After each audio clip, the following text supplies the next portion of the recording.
AK297 هستم و اومدم با معرفی چند تا بازی که با دوستاتون پلی بدیم.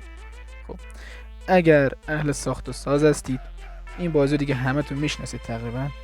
میتونیم ماینکرافت رو پلی بدیم و بازی خوبیه برای مولتی پلی دادن، قابلیت آنلاین پلی داره، سینگل پلیر هم داره و کلی کاره باحال دیگه.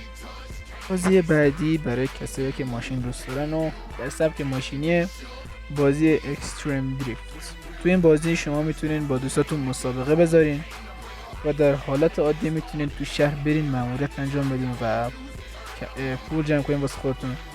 ماشین متنوعی هم داره، ماشین ایرانی داره، ماشین خارجی هم داره، نیسان جی تی آر، لامبورگینی، بوگاتی و کلی ماشینای دیگه. و برای کسایی که ماشین دوست دارن بازی جالب و سرگرم کننده ای میتونه باشه.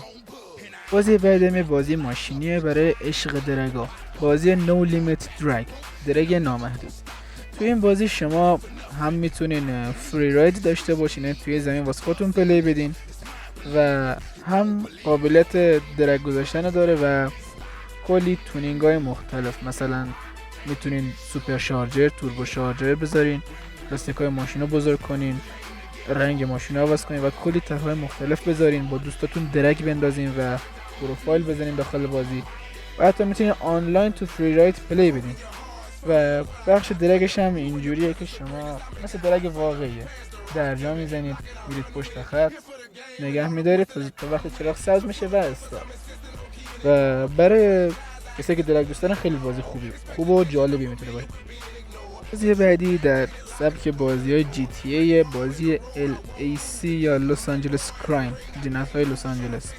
تو این بازی شما میتونید داخل یه شهر پلی بدین یا میتونید مپ مخصوص خودتون رو بزنین و سرور هم میتونید بزنین یا بود دوستاتون میتونید توی سرور خاصی باشین و توی مکان خاصی با هم قرار بذارید.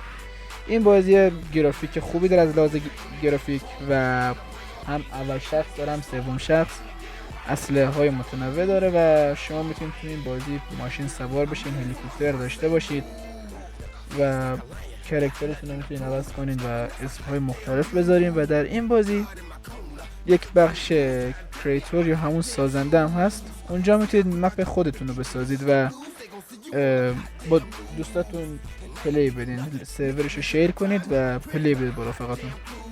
بازی بعدی بازی دای اگین هست برای کسایی که دوست دارن فشاری بشن مثل خودم.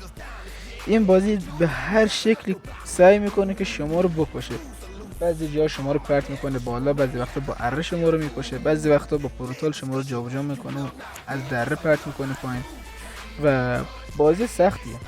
خودم تجربهش کردم، خیلی بازی سختیه و خیلی هم فشاریه برای اهل دلا. مرسی که تا آخرین ویدیو همراه من بودین دوستان. لایک و سابسکرایب کنید، چنل منم به دوستاتون معرفی کنید. بریم برای یکایی شدن.